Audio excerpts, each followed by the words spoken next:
ma-develop ang tao?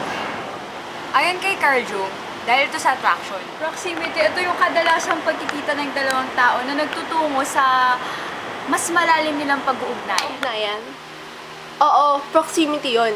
Ngayon, dumako naman tayo sa isang video na nagpapakita ng isang proximity.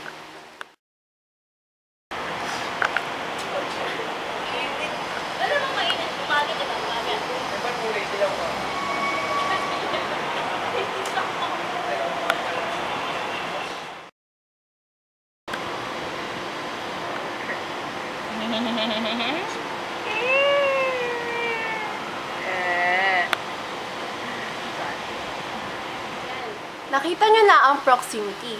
Ngayon, pumunta naman tayo sa correspondence, pati complementary. Correspondence katulad nito. Uy, girl, alam mo ba? Bagay kayo na Eric. Talaga? Parang kayo gago eh. Oo? Ang ina mo din. At may complementary katulad naman. Kung ang correspondence, ito yung pagkakaparehas ng isang tao, ang complementary, ang kabaliktad nito. Ang complementary, ito yung pagkakaiba ng isa't isa, pero nire-respeto, yun nga yung may salitang you complete me. O yung simbolong yin-yang.